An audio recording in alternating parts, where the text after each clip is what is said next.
Oh, it's saying you're not on. Good morning, everyone. It's 6 a.m. on the 6th of February, 2026. I am near the Sarasota headquarters, uh, and Dr. Kiltz is live from his studio at home. And Alia is sitting actually right next to me, right there. And today we have TaShawn Davis. We're going to be having a conversation with her. Let us know where you're watching from, please. Put it in the chat. And if you have any questions for TaShawn, who has a great goal in life, and that is to get rid of type 2 diabetes in at least 1 million people. I'm going to help you with that, TaShawn. I live in Orlando, near Orlando. We're going to have to meet. Yes. If you have any questions, put them in the chat. And hashtag KMT for a chance to win what? A hat. Okay. So the Kiltz hat, Kiltz Health, or we got all of them these days, right? I got my Meat Stock hat, my Healing Humanity hat. We got all sorts of hats. Which one are you wearing? What's the most important hat that you wear every day, TaShawn? Oh, nurse, mama. I left my hat in the room. Grandma. Oh, wow. Grandmama, yes. I have a lot of hats that I wear. That's my wife's favorite. Yes. I think I seen that on YouTube or Facebook. Congratulations. I mean, nothing better than our children. And so tell us a little bit about what inspired you to want to help heal so many of our children's children. Yes. So yeah, I've been Dr. Kiltz, let me read something I have about her. Okay. All right. Hold on, TaShawn. Hold on. So we're joined by Coach TaShawn Davis. She's a registered nurse who's bridging the gap between clinical care and the community.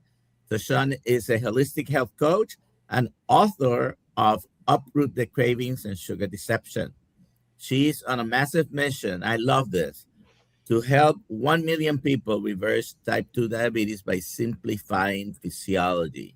But what's really fascinating, Dr. Kiltz, is that her journey into proper human nutrition started when she noticed her own memory slipping, leading her to the discovery that dementia is essentially type 3 diabetes.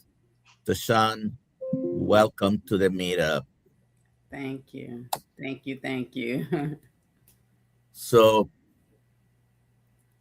go ahead and introduce yourself. And what was Dr. Kiltz's question? Let us know what drives you, and tell us your own story. Time is yours. Okay. So yes, I've been a nurse for over 20 years. Home care nurse. I've worked at the VA also for 12 years. It's actually when I got started, when I learned about the Atkins diet over a decade ago, because we had like a challenge on our floor to lose weight, and they introduced the Atkins diet to us at that time. But before that, I was just, I had a little bit of weight, maybe 10 pounds that I wanted to lose. And so I tried everything like vegan, vegetarian. And then I started noticing some of my own health issues. And I think a lot of people were talking about like candida at the time. But I used to get UTIs every single month, as well as yeast infections. And it wasn't until my memory started to slip, I'm like, something is not right.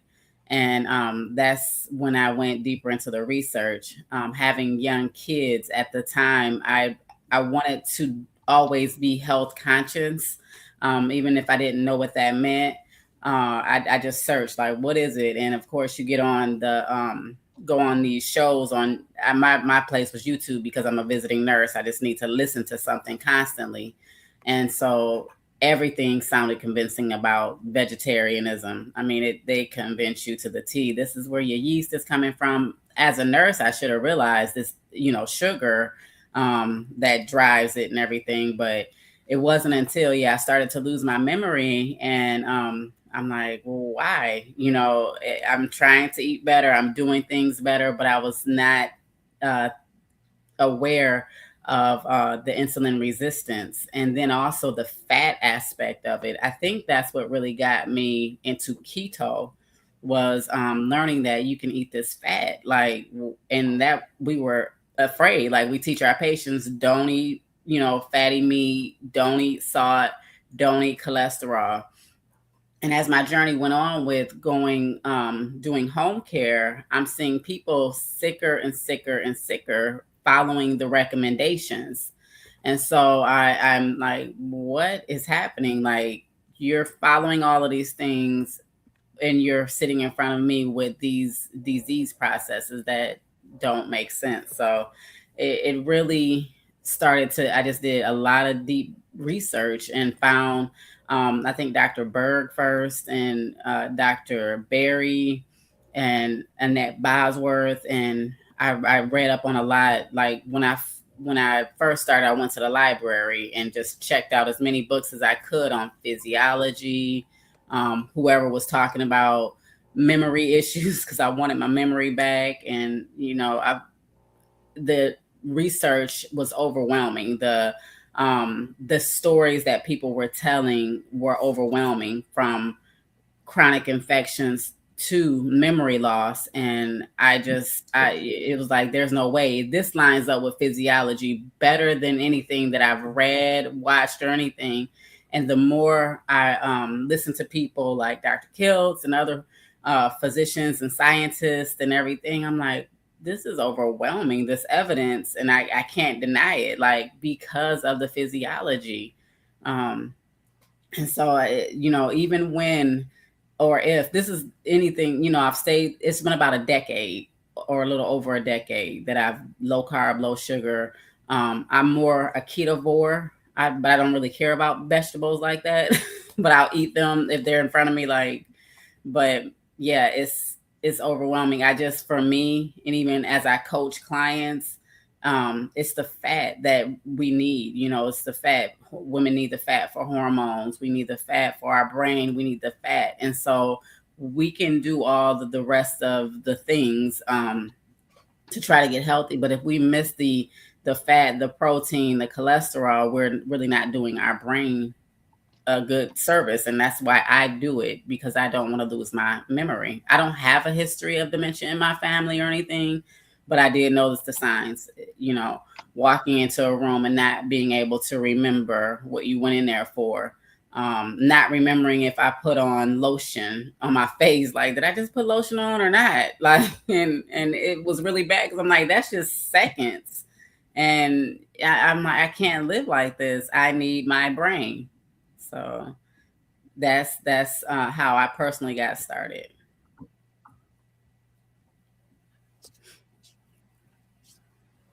Very good.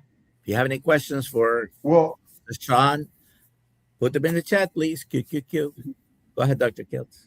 So, TaShawn, I started off in internal medicine after medical school at Sepulveda VA, and I just loved the VA and taking care of the amazing people there. I noticed that in all the hospitals that I've ever been affiliated with, they hang sugar water, and the meals are full of plant sugars and low in fat. It's always about non-fat milk and pancakes and all this stuff. How is it that our medical system seems to be feeding us the information? And even somewhat in the new food guidelines, they're still institutionalizing us, and this is our biggest problem. And what are the things that you've noticed, or things that you think we could all help do to change the paradigm? Yes, it's just boots on the ground for me. I love that we are talking about it in America. Like, it's one of the main things that we have, even with the changes, whether, you know, good or bad, I think they're way better than they've been. And so it gives me the opportunity, as I sit in front of patients day after day, to talk about it. But one of the things that really got me, so I can give a couple of my patients' stories. Whenever I was doing the research initially, what happened was one of my patients was a vegetarian. This is the story I wrote in my book, Sugar Deception, one of the patient testimonies and stories. But what happened is he was sitting in front of me, a vegetarian with a quadruple bypass. And then it just became more and more common. And I'm like, what is happening? Because it's supposed to be the meat, right? That clogs our arteries. It's supposed to be, you know, the fat that clogs. But this man doesn't even eat meat. He doesn't even eat, you know, of course, vegetable oil or whatever, but it's mostly sugar with the baklava and all the things. And it's like he was of Indian descent, so that's why he was vegetarian. But it was like, so I understand this. As I'm understanding it, I'm trying to teach it to the patients.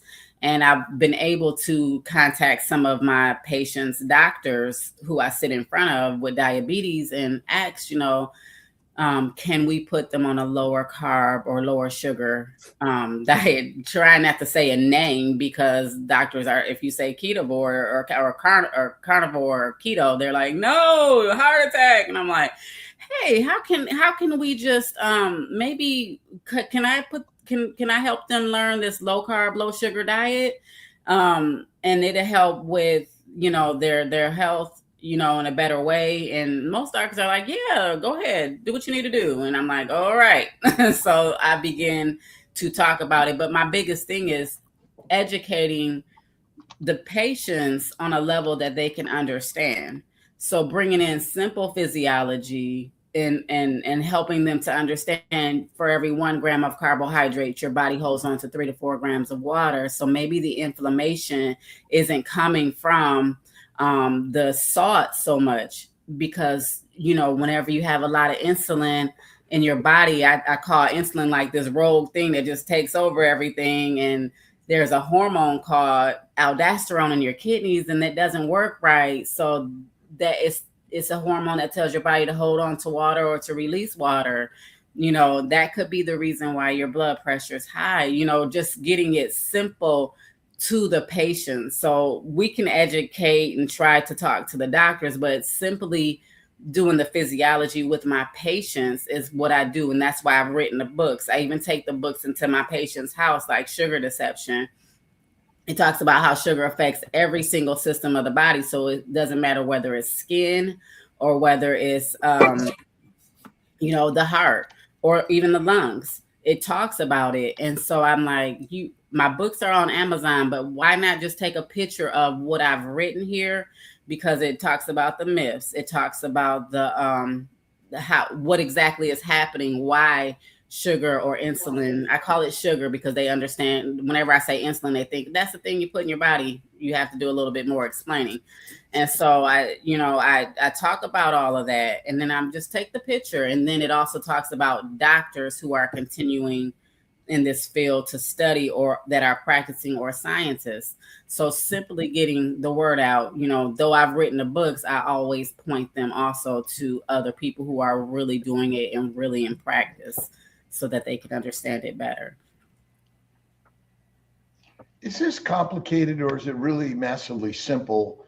And we've all made it so hard to understand. And I just wonder, are we really meant to eat plants? And are we really meant to eat a low-fat diet? Is that really where we're all just kind of like twisted up? Or we don't want to we don't want to offend anyone. Yeah, I mean, I love the way some of the doctors put it. In hunter-gatherers, we used to kill something, drag it home, eat it from root to tail. And so it's, you know, and then whenever, you know, it was time for the winter to come, there'd be, you know, a little bit of berries on the tree, but they were meant to fatten us up, you know, for the winter, just in case there wasn't anything that we could search for. And so if we were to eat in season the correct way or whatever, you know, even as we're eating fruits and vegetables all year long, what are we really eating? Because, you know, they may be shipped over on a hot truck, or if it doesn't have seeds, what is it? You know, because the Bible says we're meant to reproduce after our own kind.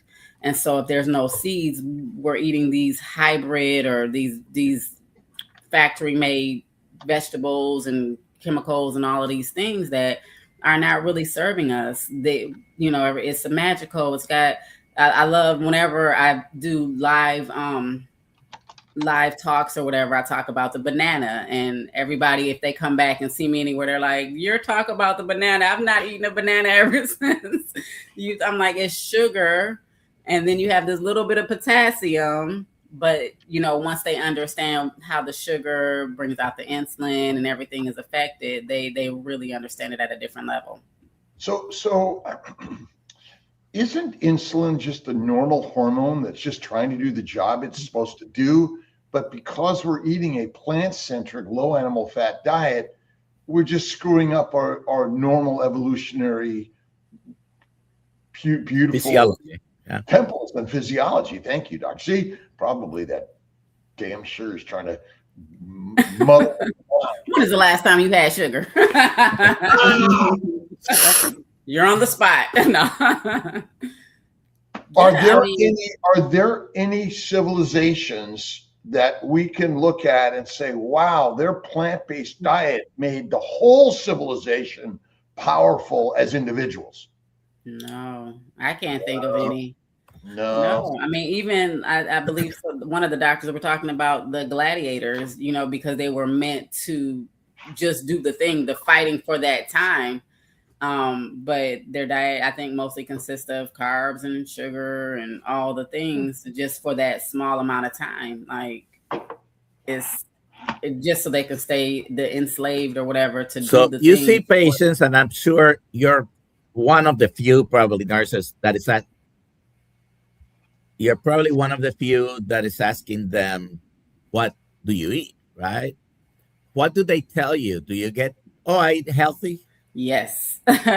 I'm doing everything. What does that mean? Yeah, and exactly. That's what is so frustrating. Like over the last, so in my early days of nursing, 20 years ago, I used to see people 70, 80 diabetics. And, you know, I'm like, oh, that's normal. But then I'm like, whoa. First of all, I'm going through my memory loss at the time. And then I'm seeing patients 40, 50 strokes, diabetes.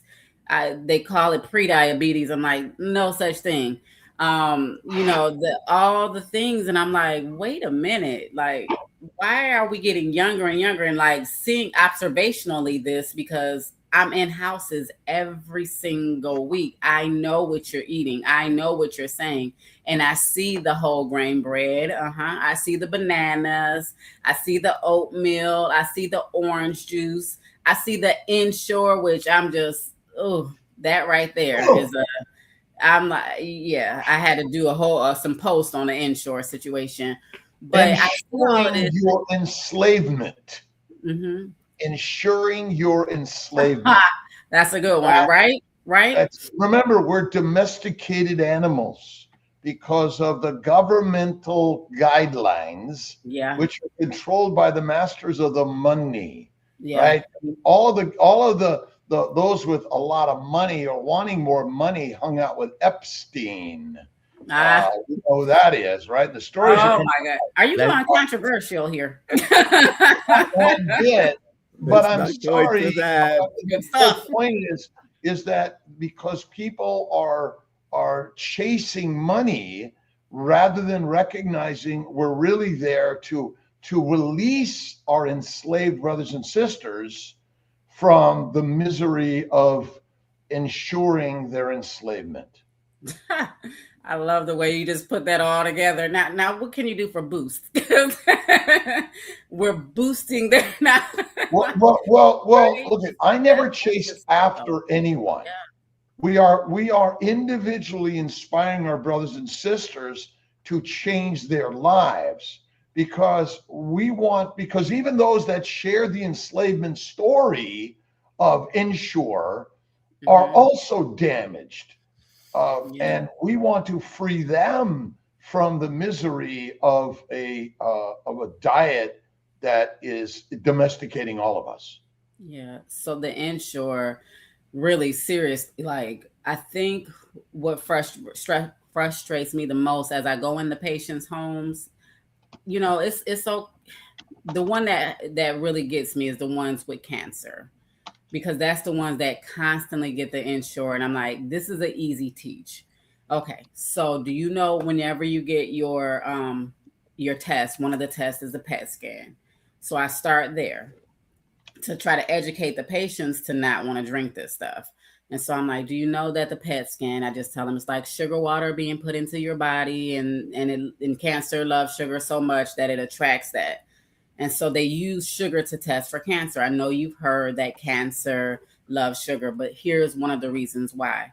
And then I go into, okay, and then do you know that insulin can be considered a growth hormone? So whenever you're putting sugar in your body, the insulin in your body comes out, and it can cause, abnormal things to grow too. And so they, understand it better. And I'm like, well, let's look at your Ensure. We have some corn syrup solids. We have some vegetable oil. We have, why is this good? And then a way to teach them, like, the first ingredients in this too is what's in there the most. And so I tell them, if the doctor really wants you to get well, maybe try bone broth and put an egg in it. And this is way better than the Ensure.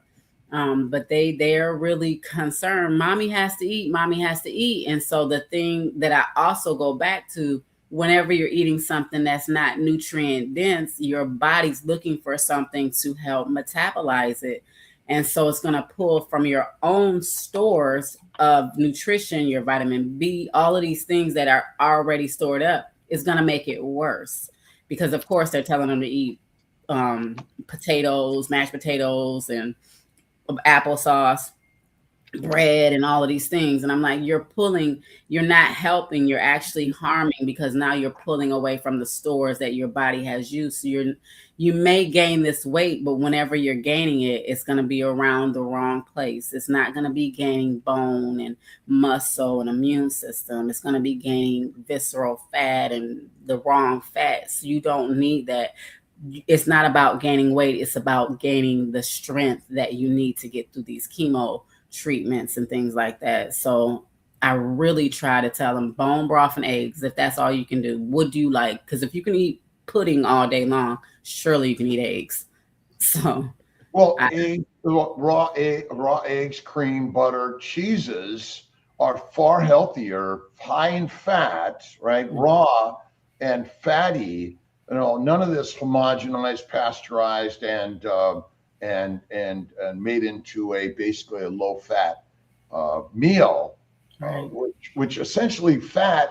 Being obese causes no disease. None. Mm-hmm. Yeah, that's true. None. And even the opposite, the doctors will say, just gain the weight or just lose the weight. I'm like, yeah, I still see patients that have lost the weight and they're like, my blood sugars won't go anywhere. They won't go down. I'm like, yeah, because you haven't focused on the right thing. And that's my main thing. Understand it. If you go back and you do something that is not good, like if you decide I want to eat these donuts or whatever, you'll be less likely after coaching with me or hearing, a talk with me, because you'll understand what's happening. But you have a right to choose whatever you want to do with your body, but you're going to understand it. And so losing weight does not equal health either. That's why my business is Health Beyond Weight Loss, because you're still, if you don't focus on that insulin aspect, you're going to still be sick. I had a patient that was like, I'm fasting and I hardly eat anything yet. So she came to me in home care after having several episodes of diabetic ketoacidosis. She went to her doctor. She'd been a diabetic for decades. She went to her doctor. Her doctor gave her more insulin, sent her to an endocrinologist. The endocrinologist, more insulin. Then the endocrinologist told her to go ahead and go to a class to eat. Now, this is one of the main points why I'm like, I have to get this out. I have to offer whatever I have, because the diabetic, after going to the diabetic education, that's when she ended up in the middle of the street with her scooter spinning around in a diabetic coma. Wow. And I'm like, you just went through all of that. You have an endocrinologist and you have a place that's supposedly teaching you how to eat. My goal is to open up a center, here in Orlando that combats that thing. Because I'm like, I don't know what else to do. I'm in the homes, but you're going to these places that is teaching you how to eat, that just caused you to get sicker than what you were. And working with me in 3 weeks, your blood sugars are normal. Your blood pressure is normal. This cough that you had is gone. Like, these people have type 2 diabetes. Type 2. So they technically don't have any problem with insulin. Correct. They simply are eating a deadly diet, which is helping the real drug dealers. The real biggest killers are actually the standard medical system, not the heroin dealers on the street. Sorry. I mean, it is what it is. They're the mafia. Are masked federal agents. Yeah, it's sad because it's doctors. Mm-hmm. Yeah, it's sad. I mean, they all fun, and they're like, my nutritionist, my dietitian. And so they'll start talking. I'm like, yeah. And then everything in moderation. I'm like, that's a lie. Never say it again. Because if you put poison in your body moderately, you're going to still die, And so then I tell them they're funded by Pfizer and Quaker Oats. These dietitians, whenever you go to the conferences or whatever, you'll see the advertisement for these things. And so they don't know, they mean well. It's not like they're trying, but you're supposed to eat the rainbow and you have to do this. But if they take the time to educate or go beyond that education, because I'm like, should I just go for nutrition and all of that, add another degree? I'm like, so I can just toss it out the window. I mean, do they mean well? I think some of them just don't know. I mean, the dietitians themselves, like nurses mean well, doctors mean well, but the companies that are funding them probably they don't mean well. Yeah. But I have several good friends that are dietitians, and they have been trained the traditional way. Correct. Yeah. Unfortunately, I love them. You're teaching the wrong thing to your patients. Well, yeah. I think your online presence touches a million people. And this social media, social medicine, giving the power to the people, even, our intention at Kiltz Health is to empower everyone to be their own life coach, their own health coach. And a certification, I mean, I don't want people to think this certification means you have some clout that is any higher or any lower than anyone with any PhD. Is actually, we all have the power that's the same. Yeah. We don't need some certification to go out there and recognize, hey, I'm just a human being. And in my ancient nature, did I eat porridge all the time? Or did I go hunting for the massive animal and eat nose to tail, organ meats, and I feasted on fat? Yeah, preferred it. Yeah. And so our negative judgment of obesity is pathologic. We make people feel bad about them. Now we have the GLP-1s. Yeah. Right? Let's make them cheap and hand them out to everyone so you could just eat whatever you want and you'll be skinny. But Dr. Nelson, is that enough to save people? You have to change totally the way you're eating. Definitely. That's the first step. And that takes care of more chronic diseases than any drug will ever take care of them. Absolutely. What are your thoughts, TaShawn, on allulose, stevia, monk fruit?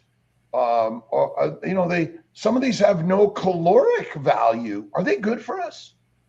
Well, I mean, it depends on where you are on that spectrum of getting better. I feel like the first thing we all need to do is get rid of things. Like you said, there is we always want to add something to help the magic secret or whatever, like the GLP-1s. For me, I always tell people, take things away before you do anything. If you have an issue with insulin being this rogue thing, you can add all the vitamin D and all of that, but if insulin is sitting on the cell, then you're not going to be able to uptake it. So, but as far as like the sugars and stuff like that, those what you've named, I recommend them, yes, because some people have to have a gap and a bridge to get out of that addiction. Allulose, we've actually had where we do our classes and we bring food in, where it actually has brought down people's blood sugar. So, and there's, some studies. So I don't like what you named specifically. I'm like, those are okay. If you have a issue with needing something sweet, it's better than the alternatives. It's better than honey. It's better than, the alternatives. Although maybe not. My suggestion is that we're measuring glucose, but that's not the problem. It's glycation. And correct. So ultimately, how do you measure allulose levels? Anyone measuring allulose serum levels? I mean, nobody's measuring insulin either, but yeah. Well, but again, insulin is a natural normal hormone that only responds to amino acids and sugars. Yeah. And so we blame insulin where insulin has nothing to do with it. It's all basically a diet of low fat plant sugars, fake sugars and all, which are glycating. And glycation is rust. Correct. And AGEs, advanced glycation end products.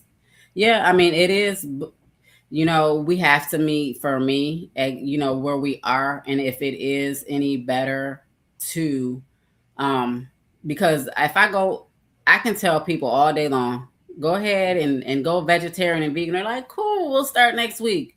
Cut the sugar, cut the carbs. What am I supposed to eat? I can't eat anything. There's nothing. I'm like literally eating protein and all of that. What are we eating? What are we eating tonight, Dr. Kiltz, in your house? Oh, he's not here. I know we're eating. But literally, you can go outside, and if you see a skunk, you can eat a skunk. If you see a roach, you can eat a roach. You can. I don't mean to be nasty, but I'm saying there's way more stuff to eat than what you're thinking about. Like, we are a lot of times creatures of habit. And so even if I tell them to change their eating habits, you already were eating oatmeal every morning with bananas and orange juice, and you were already doing that. Now I'm telling you, switch it up, eat eggs and bacon. And you're like, oh, what else? What else? I'm like, try that first. So oatmeal with banana gotta be one of the worst things you can do to your metabolism. And some people continue to insist that it's healthy. Let's take some questions. Now, the first one here is very controversial. Oh, gosh. The first one in the queue there. Oh, it's right there. Okay. What do you think about what Maria and Craig said this week, that high-fat carnivore can cause diabetes and overflow the glycocalyx? Mind blown. TaShawn? I'll let y'all take that one. I don't know. I didn't see it. I don't know. All questions are for the guests. Oh, I'm like, I'll let you. I didn't see anything that they were saying. I didn't see it, so I don't know. Yeah, they believe in lipotoxicity. They don't like a high-fat keto or carnivore diet. It's all about what they call it, protein sparing modified fasting. Oh yeah. Leaner meats. Protein sparing modified. So what do you think about lipotoxicity, Dr. Kiltz? What was the question? The question is, what do you think about what Maria and Craig Emmerich said this week? And this is not this week. This is their beliefs. They've been for years saying that high-fat carnivore can cause diabetes and overflow the glycocalyx. False. Because the glycocalyx is damaged by protein sugar diet, high plant lean meat diet. And so the glycocalyx is basically our barcode, our transmitter receiver, and it's damaged due to a high protein, high plant, a high sugar diet, low fat. And fat is not poison ever. It is actually the battery and the storage system and the energy of our human body. There is no evidence whatsoever that fat is harmful. And basically, if you're skinny in a famine, your fertilizer is deadly. And we're hyperphagic, and we consume the amount of foods and sweets because in our ancient nature, as a omnivore, more like a bear, you did everything you can to get as fat as you can because there was no food coming very quickly. And we're completely illogical. Insulin is nothing to do with it. A plant protein, low fat diet is only problem. And I'll show you, let's see if this comes out there. Bighorn Mountain. So there's the food we should all be eating. Is that simple? That looks great. That's simple. I mean, let's not make this complicated. We don't need scientists. We don't need thick books. We don't even need a life coach of what to eat. We know that's our ancient food, but the system made you afraid to eat that, which basically made us slaves, soldiers, peasants, and prisoners. That really is the simple problem. And the science, Maria and Craig are my friends. I love them dearly. And I honor them for the work that they've been sharing and helping people. But a low-fat diet temporarily to lose weight because you want to lower your calories, great. But that's I don't know if I've got the right word is. We all want to look skinny, but that is not survivable in whatever's coming in this world.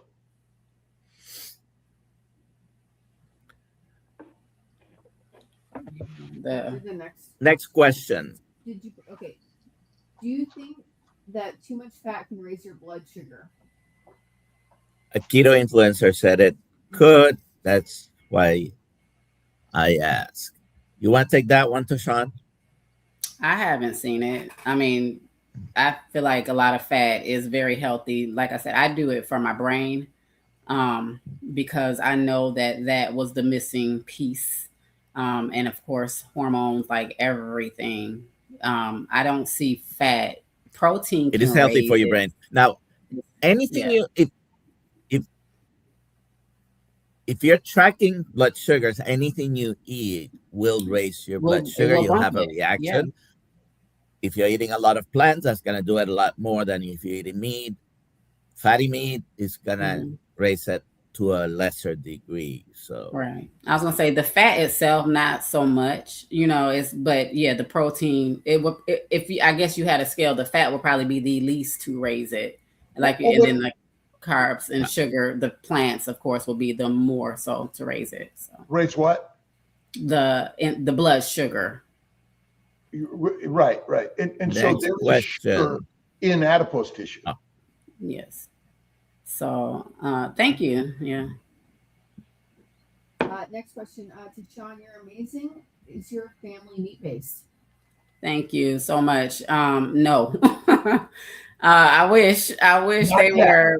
Not yet. Yeah, Not exactly. Yet. Not yet. We're working on it. My husband actually have a story about that. We're from Michigan. I've been in Florida since 2017, and my husband went to the best doctors. His blood pressure was always 200 over 100 and something. Literally not exaggerating. And he went to the University of Michigan. They told him, cut the fat, cut the salt, do all the things. And for the most part, he would, but he had, lifestyle that was not the best. And he came down here still not having the best lifestyle, still smoking and drinking, but he did change his eating with Dr. Pradeep Jamnadas, being his cardiologist, and went low carb and low sugar, and his blood pressure, I'm sorry if I was saying sugar, his blood pressure normaled out to like 130/80, I believe it started averaging. So he knows that is a good thing to do because he's seen the results. And just trying to get him back there is the issue. So whenever I'm cooking, I'm not cooking with carbohydrates and things like that. I'm cooking more meat, and then if I do have a vegetable, it pretty much is to put some butter and cheese on it. So that we're looking forward to meeting Dr. Pradeep Jamnadas tonight because he's coming to Dr. Kiltz house. Oh, I wish I was there. Yes. He's great. My alarm keeps going on. Yeah, he was a doctor that changed my husband's mind. Although I was saying it for many, many, many years. Of course, my voice was like, and then the doctor's voice was like big. Yeah. Let's see. TaShawn, do you get conflicts with other nurses or doctors when you bring up? I'm sorry, it's low, but I can see the question. Okay. Do I get conflicts with other nurses or doctors when I bring up this way of eating? Yes. A lot less than what I think, because I did at Advent. I work at Advent, and they did a vendor event, and I was able to stand there and like teach. I had like this wheel, and so they would spin the wheel because one of my books is how the sugar deception. And so they would spin the wheel, and the wheel would go to whatever body system it was. And I was able to like break it down to them and explain it to them. And they were actually very happy to hear a different perspective because, they just been, following the guidelines or whatever and not really digging deeper into it. So for the most part, they're happy to learn. I don't have a lot of conflict just because I think the approach that I have, and if they do not want to talk about it or whatever, or they feel like they really don't say much, but they'll continue to teach their patients. A lot of times when I go in, because I start the cases, I give them as much information as I can. And I do tell them the next nurse may not know this or may not talk about this, but if you have any questions, let me know. And if the nurse has any questions, they can contact me as well. But I try to give them enough information so that they can kind of remember physiology at the end of the day, instead of just, remembering what the American Heart Association said about it. And if they do bring up the American Heart Association, I always talk about, well, they even recommend 6 teaspoons of sugar for a woman, 9 teaspoons of sugar for a man. So they're contradicting themselves already with the oatmeal, 10 teaspoons, and the banana, 6 teaspoons. So I try to bring it back to that's what it is. But no, I don't. I mean, I actually have been able to surround myself with like people who are pretty positive and understand it. Next.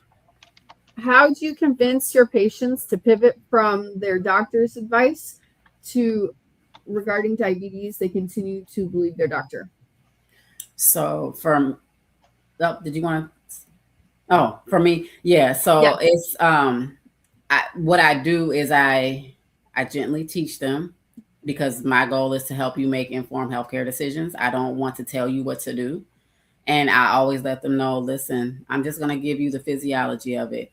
Because right now, the recommendations are still 45 grams of carbohydrates per meal with 15 grams snacks.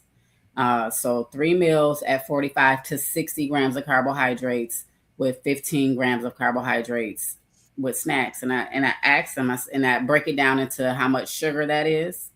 And I asked them, do you think that would you ever eat this much sugar in one setting? Would you ever, have this much? And do you think that this is going to get you healthier?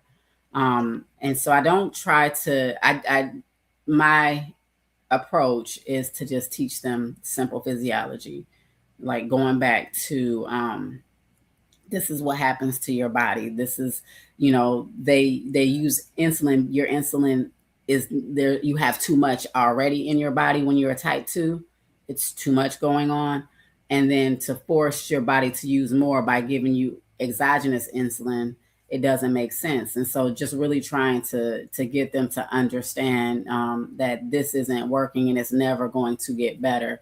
You have to bring your sugars down you have to bring those numbers down to a place to where you're sensitive again and to where you can really reverse. Because I mean, there's been too much evidence that you can reverse type 2 diabetes and really certainly can. Type 1. Yeah. All right. Next question. How does the chronic inflammation from seed oils and oxalates complicate the recovery from type 2 diabetes? Well, it's the inflammation. You have to it's just not something that it's in the way. Like the inflammation it's all in the way. Whenever the seed oils, the omega-6 and the omega-3 ratios, so that would be like the vegetable oil, canola oil, and the margarines, plant-based butters and all that, just for people who may not be aware, because they think that that's the best, that's the recommendation. And so having those in addition to having the type 2, it really makes it harder for your body to respond to the changes that you're making to help you with your type 2 diabetes. So it definitely complicates it on another level, because it's one of the things that can still cause the inflammation, and it can still cause you to not feel and be your best. It's not something our body even recognizes. Our body doesn't want that.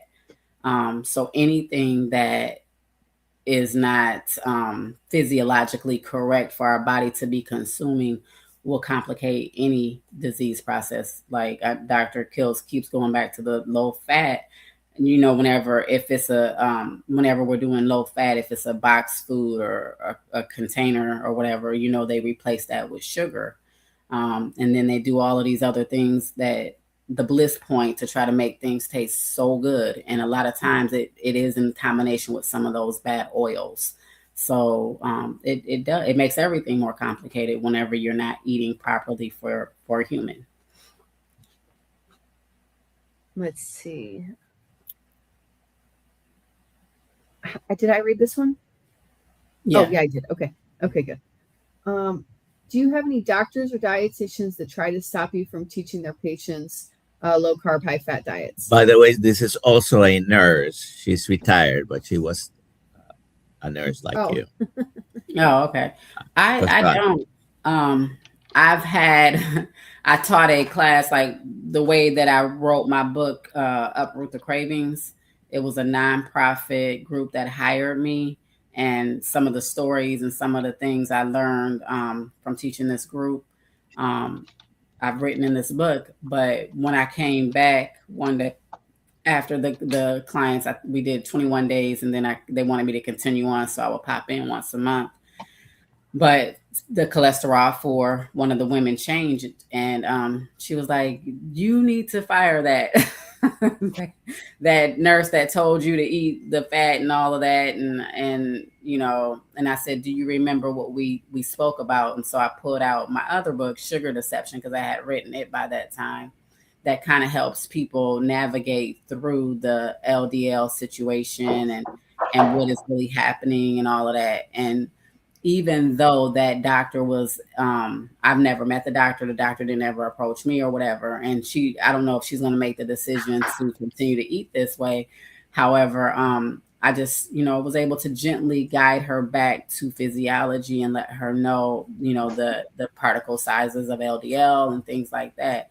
But yeah, the doctor, that's when the doctor, not direct, but the doctor had said, this is, this is stupid. Why are you doing this? And then I said, well, what's, just breaking it down, like, this is good for this, protein builds your brain, your muscles, your cartilage, your immune system, your bones, fat, your brain, just breaking it down physiologically and why that LDL is not as important. But no, I mean, not directly. I haven't really had any direct doctors to come against me.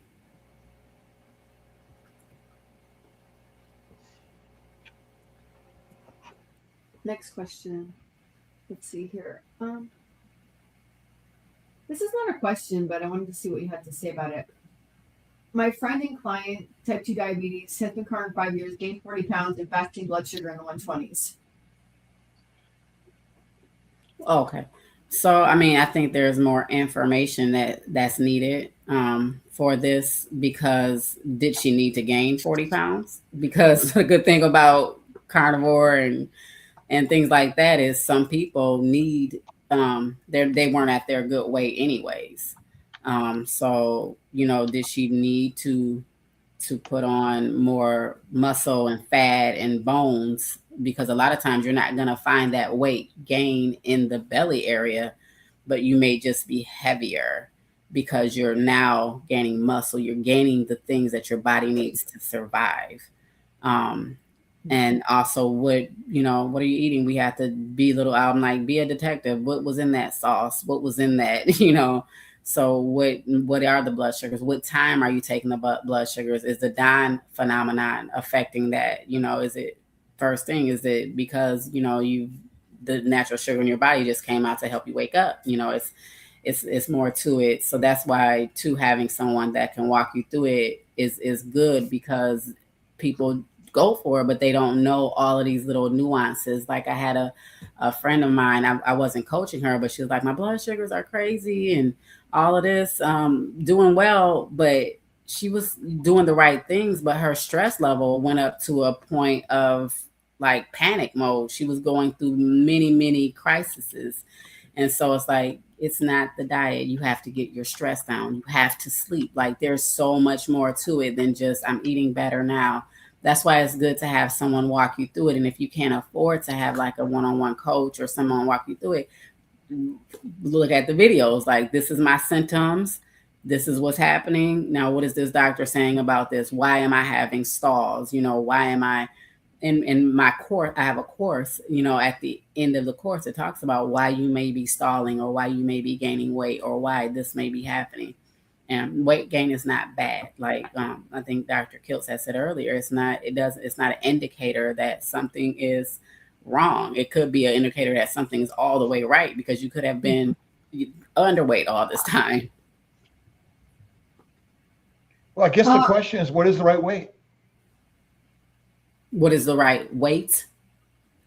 Yeah, your body will. What is the right weight? I guess it depends on the circumstance. Your body tells you. I like right now, I'm 5'3.5". Well, I thought I was 5'3.5" until somebody bust my bubble, but I'm 5'3". And according to the BMI scale, I'm supposed to be 115. I'm like, I will look like a little crackhead. Like I will look like a stick person. So, I like my weight at 150. So, and I feel good at 150. So it's like, no, don't try to put me somewhere where I don't belong. My body, I eat right, and my body has a set point, and that set point is where it is. So I don't do that. Nice. This is a good question. What about fiber? How does that fit into the equation? What do you recommend to eat for fiber? I think that if you're not eating the stuff that you have to poop out, then you don't need fiber. We're pooping out like bulk stuff from our diet, like corn husks. If our body, like when you eat meat, your body is consuming so much, like it goes to work. It's going to build your bones, your blood, your immune. It's going to go to work. And so what are you trying to poop out? So if you eating fiber is like eating a piece of egg with a little bit of cardboard. You're never going to digest that. So of course you're going to have the bowel movements because you can't digest it. And if you have all of this bulky stuff in your system that's trash from boxed food or whatever, you're going to have to use the fiber to kind of wash that out of your body. This is how simply I explain things. You know, Dr. Kiltz, do we need fiber? We do not. You absolutely do not have any requirement to eat fiber, and absolutely eating fiber is poisonous for humans because you're feeding the microbes, which are not your friends, by the way. It's another federal agency that basically is making money off colon cancer and hemorrhoids and IBS and Crohn's, and selling you another biologic or a surgical treatment or, you know, massive cancer treatments. But what is it that you call it? Nature's toilet paper. Good one. Plants. Plants are by the way, this is for educational purposes only. You need to consult with your doctor. We're not your doctors. This is entertainment.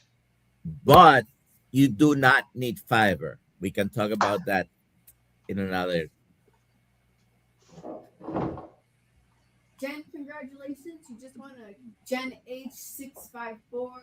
You just won a Kiltz Method tribe hat. Please email me, alia@drkiltz.com. Thank you.